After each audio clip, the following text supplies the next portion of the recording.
He looks at you and He says this, Father, such is my love to this one person and my pity for them. After they've broken every command, He still says, such is my love and such is my pity. Proud men say, I don't want your pity. You need His pity. You need His pity. We are pitiful. He says, such is my love to and pity for them, that rather than they shall perish eternally, I will be responsible for them as their guarantee. Bring in all thy bills, Father, that I may see what they owe thee. Now, sometimes a young man will get married, and after he gets married, he'll start getting a little shaky on his commitment.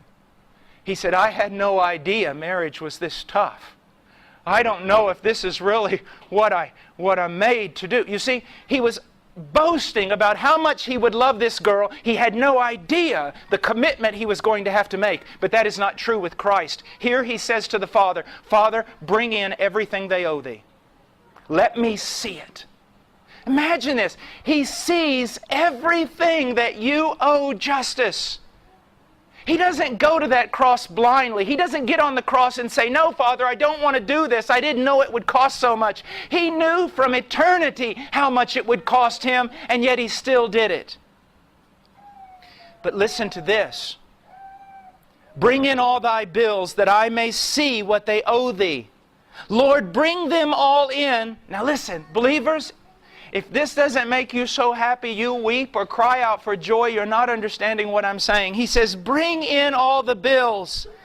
Bring them all in, that there may be no after reckonings with them. Do you see what He's saying? Bring in every one of their bills from the time they were born to the time they die. Everything they owe thee, Father. Bring them all in. I want to see them all, and on that tree, I want to pay for them all there so that you never have to deal with them again with regard to their sin. Do you see that, believer? He never has to deal with you again. It's over. All your crimes are paid for. Your crimes in the past, your crimes in the present, your crimes you're going to commit in the future, all of them paid for. And some people say, well, if you tell that to people, they'll just sin. No, they won't. Not true believers. Carnal, wicked, lost church members will hear that and go on sinning. But believers will say, if His love is like that, if He has set me free completely, I'm His. I don't want to sin anymore. I don't want to sin anymore. You see, brothers, that's what leads to holiness. That's why the gospel is called the mystery of godliness. You see that?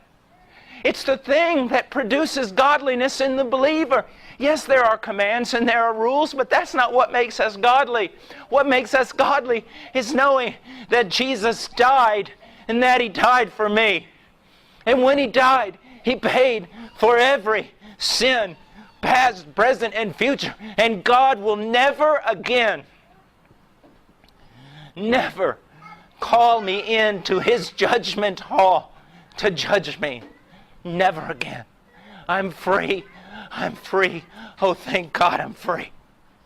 And you say, but Brother Paul, it says that there's going to be a judgment for a believer. Yeah, but listen to this.